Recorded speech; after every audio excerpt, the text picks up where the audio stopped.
We were using these when IFRS 4 Phase 2 was talked about. We've had an awfully long time to prepare for this.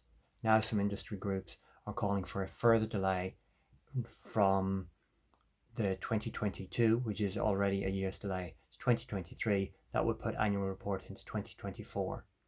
That's an awfully long time away, and it feels very mid-century to me. A very, very long time ago, IFRS 4 Phase 2 was started. We've had a long time to prepare. Software firms have been preparing for years to build up the right software to deal with 3 different measurement models, reinsurance, and the reporting. People are building up their own knowledge and teams of people to be able to do all the skills and activities that are required for IFRS 17.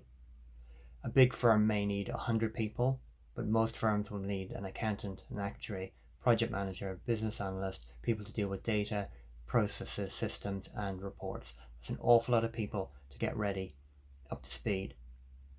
But if there's too much indecision, then what will happen those? If IFRS 17 is put off for a year, what do? Do we take a year off, enjoy ourselves? Do we start a new hobby? If you think I can make it as a piano player, please let me know below. But can people afford to take a year-long holiday? Can software firms keep the same level of investment for another year without getting a payday?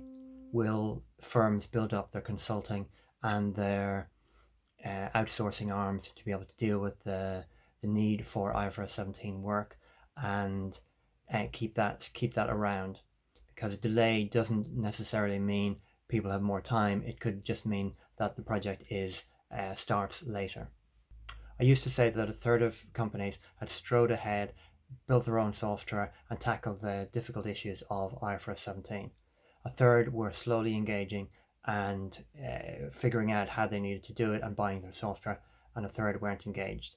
Now, these proportions may have changed, but there are questions around: has a company signed off their budget? Have they bought their software? Have they got their team together? If they haven't, another year's delay won't help. If they're going to start late, then they may as well start now. Is another year delay really necessary? Would it encourage people to delay their start date? Will it prolong the costs?